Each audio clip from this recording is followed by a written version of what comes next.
Welcome to the Career Boost show of the Medical Portfolio podcast. I'm your host, Ricardo Ladeiras Lopes.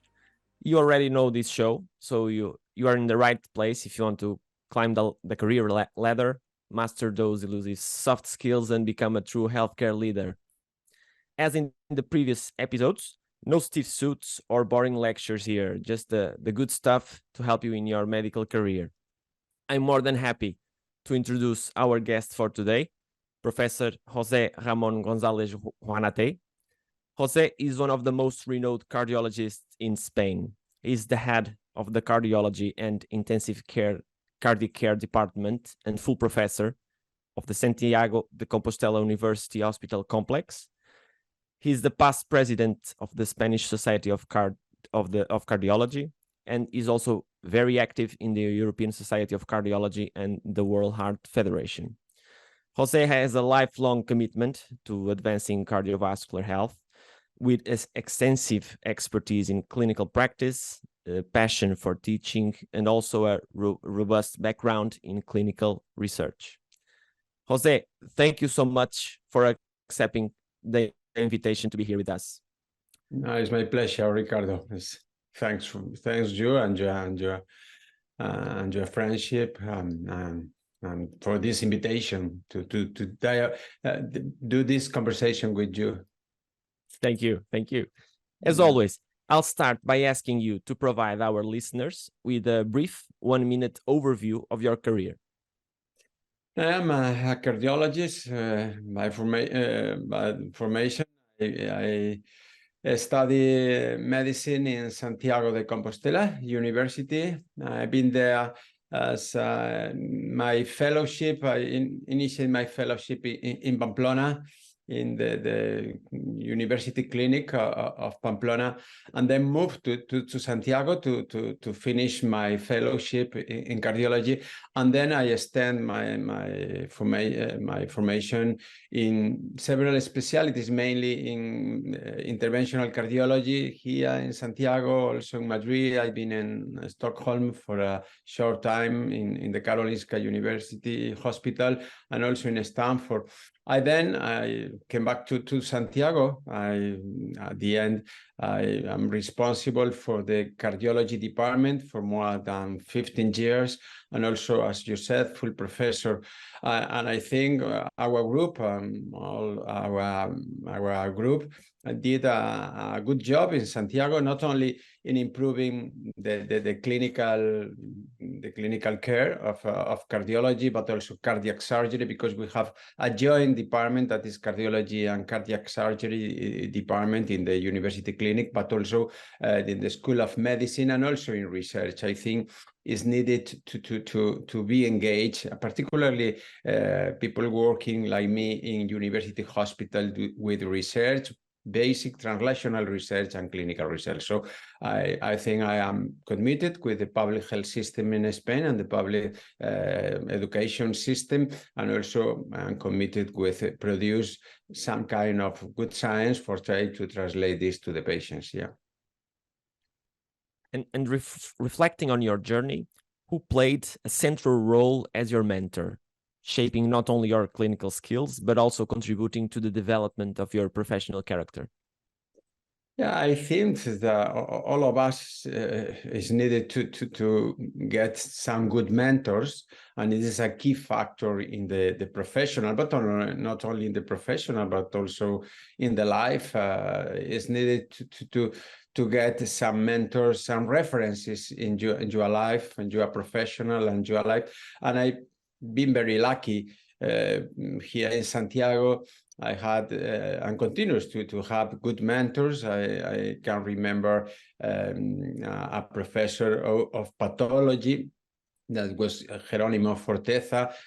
He was a very committed professional with the public health system, with dedicated scientists.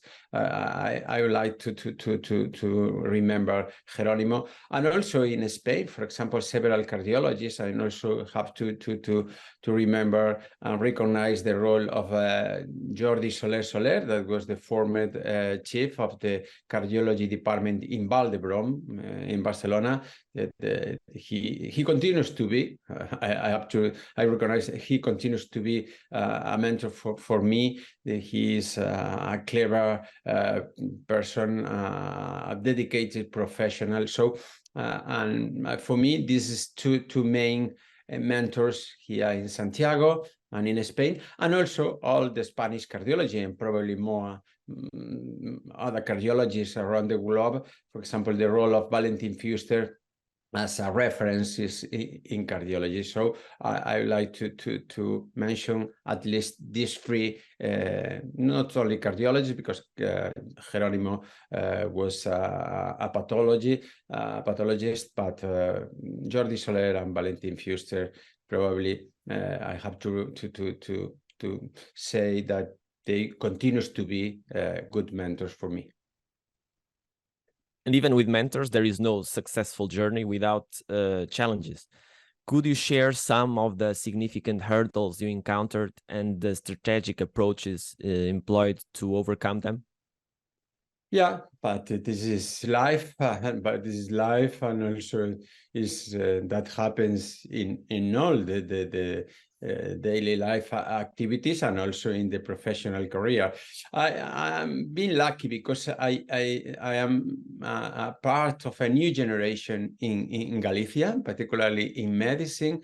A new generations of very good professionals, particularly friends of mine in the physiology department like Carlos Dieguez, in the morphological science that José Luis Lavandeira, in clinical science also in our department. So I am a member of this new generation that I think did a change in Galicia from the classical university hospitals with different type of relationship among professionals, and this new generation of people more interconnected with other professionals around, not only in Spain, but also in Europe and around the globe. And this, for me, was very lucky to be in this group and continues to be in this group that give me the seed that is needed increase the relationships beyond our community, beyond Galicia. And this at the beginning was a problem because this is a shock with the classical view, but that happens in many other places. But I had the opportunity of working together with these new generation members of the medicine here in Galicia. And at the end, I've been very lucky because I've been professor of medicine very early because with 30 years of age, I've been a professor of cardiology in this university. And then at 40 years, I've been a full professor. And then, so at the end, not many problems in my professional career. At the end, I've been very lucky, and I receive a lot of help for friends and for other professionals here in Galicia and also in Spain and around the globe. Yeah. Shifting gears to one of the mandatory topics of this show, critical thinking. How do you actively cultivate and apply this skill in your daily professional endeavors?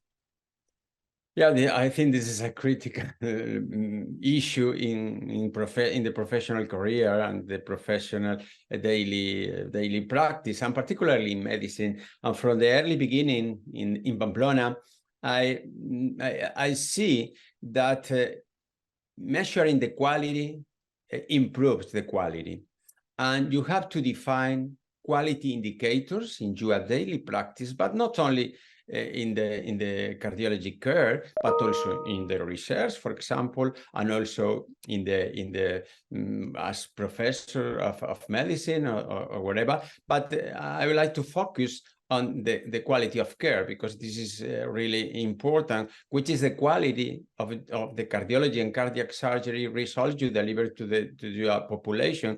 You have to define some quality indicators. Whatever you decide to measure, you have to measure periodically, every year, every 2 months, you define these quality indicators. You have to do some benchmarking with the best centers or with good centers around the globe for seeing opportunities for improvement. The physicians are a little bit are worried about measuring our results. We always say our patients are not the same patients that patients in other centers. At the end, the patients are almost the same in all the cardiology departments, and is needed to measuring the quality, do this benchmarking with the best centers, with the aim of looking for opportunities for improvement. And I think this is the best critical thinking in our professional activity. You have to see for your results, which is your mortality in cardiac surgery, for example, in combined aortic and coronary surgery. You have to measure which is your mortality of 30 days readmission rates after TAVI in heart failure, and you have to compare these results, optimize the treatment with the best center and with some references, and with the aim of looking for opportunities for improvement. And this is, for me, is the best advice for all the professionals. And at the end, not only looking for the results in Portugal, in Spain, or in Galicia, or in Porto, no, in your area, your results, and then compare your results with good centers, and with this, and this is the best way for doing this critical thinking that is mandatory in our activity. I totally agree with you. Quality measurement in health is difficult. It's very difficult, but it's absolutely pivotal to improvement of healthcare, and to know what we are doing and how we are doing, and to do better in the future. Absolutely. It's difficult to measure complicated and complex quality indicators, but it is not much difficult to measure in some easy quality indicators. For example, it's very easy to measure the readmission rates in your department. It's very easy to measure. It's very easy to measure, for example, in heart failure, on ischemic heart disease, optimize the medical treatment, or define some.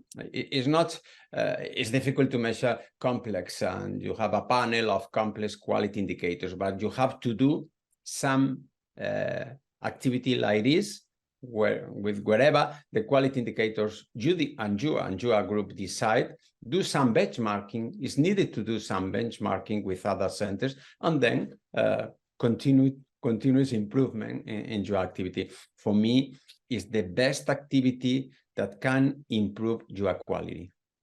Absolutely. I would also like to hear your thoughts on another topic. Achieving equilibrium between professional responsibilities and personal well-being is a perpetual challenge. What strategies have proven effective for you in maintaining a harmonious work-life balance? Yeah, at the beginning, you have to be happy with your work. If you every day are going to your hospital or your school of medicine, and this is like climbing a mountain, it's difficult to be. It's needed to be happy, and I'm very lucky because I'm very. Every day I go happy to my hospital, to my department.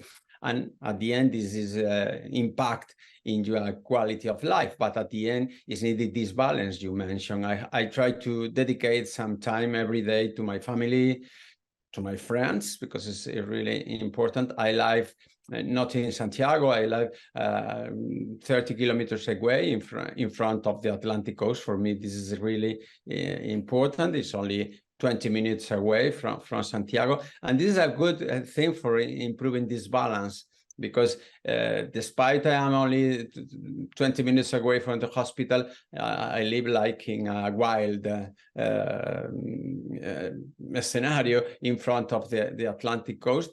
And also, I think all my life I did much sport. I'm practicing a sport from very early age and continues to do. And in contact with the nature, I enjoy so much to travel to other parts. For example, many parts in Portugal, the Portugal Islands, and do export in the nature. And I think this is, for me, is a very way to improve this balance between your personal life and your professional life. Yeah. Good. Now, leadership. You are a leader. So in your opinion, what singular trait stands out as indispensable for effective medical leadership? But this is really complex because you have to be committed with the activity, and it's needed that the people working with you see your commitment with your institution, in my case, with the public health system. It's needed to be committed. I dedicate all my time to the public and the health system and the public education system. I try to be committed with this, but at the end, I think the single thing that I can identify up the best skill for a leader is making the other people do. It's needed that you make the people working with you do the best. And for me, this is the most important quality of a leader. It's needed that the people working with you see your commitment, but at the end, you have to try that they do the best.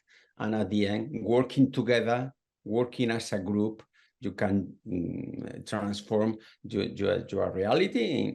In our case, transform the quality of the education, the research, and the cardiology care in Santiago. But the best thing is if you are able to make the people working with you do the best. If you had a time machine, what advice would you give your past self before starting your career in cardiology? Probably, as I said, my fellowship, I performed my fellowship in Pamplona and then in Santiago.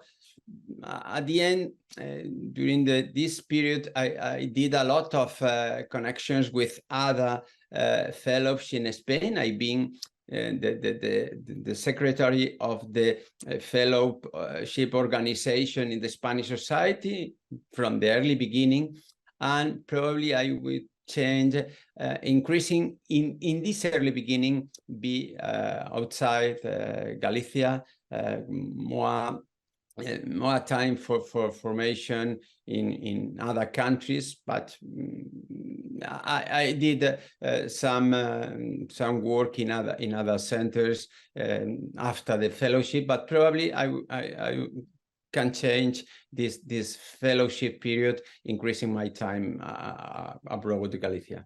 Yeah. Okay. And to our young colleagues tuning in, could you offer practical advice and insights to boost their career progression in the field of medicine? Yeah, they need to think that the professional career is a very important part of your life. You is needed to do this balance with private life and professional life, but you have to think that doing the best in your professional life improve your quality of life.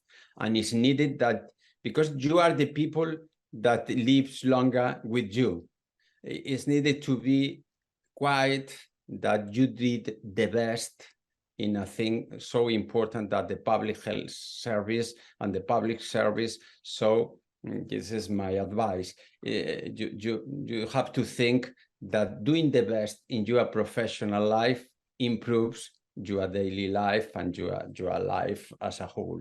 Yeah. Crystal ball time now. Where is cardiology headed in the next decade? What's your thoughts on this? Yeah, probably it's a topic, but it's needed to move to a personalized cardiology, a more personalized precision personalized cardiology, I think you have to move because, as you know, in ischemic heart disease, all the patients receive antiplatelet drugs, all the patients receive lipid lowering, but it's needed to be more precise.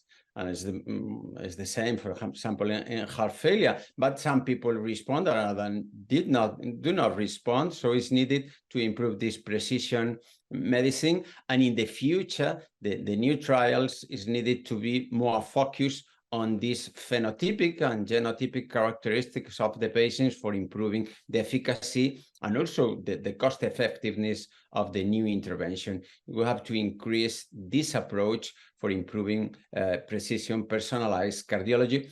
And also, I am convinced that it's needed to increase, as we mentioned before, that the cardiology directed to the results. Results-directed cardiology is needed to measure at local level. It's needed. We have to get good information around the quality of the cardiology in Portugal, in Spain, in Europe, but it's needed to get good information about the quality of the cardiology in Gaia, in Porto, in Santiago. And I think this is the near future of the cardiology, because at the end, you can see the opportunities for improvement, and also the integration of artificial intelligence in the decision-making process. Is needed to integrate tools in the electronic medical records that help us to do the best with other patients. So I think these three major points. One is precision personalized cardiology. Second point is the measuring quality improves the quality, but at local level. It's needed to focus on local level, and also this include some tools that help us to making process, a decision-making process in each patient. I think this is the three main issues that in the near future cardiology evolve. We are almost coming to the end of the podcast, and because we love a good book, what's the one book you would suggest to our listeners? There are a lot. I enjoy so much reading books. I read every day. Sometimes is less than half an hour, but I enjoy so much reading books. And if you tell me that I have to choose to select one book, I select Memorial do Convento de José Saramago. For me, it's a transforming book. I recommend so much reading such book. It's not only history, it's also commitment. And I think it's a very nice book. I recommend all the people. I recommend usually some books to my fellows, to my colleagues, but this is a book that today I choose for recommending. Perfect. A sincere thank you to our esteemed guest, Professor José Juanatey, for sharing his invaluable experiences and perspectives. To our dedicated audience, thank you for tuning in. If you found today's discussion as enlightening as we did, be sure to subscribe so you won't miss out on future episodes. We have a lineup of fascinating guests and topics that promise to be just as engaging. Stay connected with us on social media for updates and behind-the-scenes glimpses. Your feedback is invaluable, so drop us a line or leave a review. It truly makes a difference. Until next time, keep striving for excellence in your medical journey. The next episode is just around the corner, and trust me, you won't want to miss it. Stay curious, stay inspired, and we'll catch you on the airwaves soon. Thank you. Thank you, Ricardo.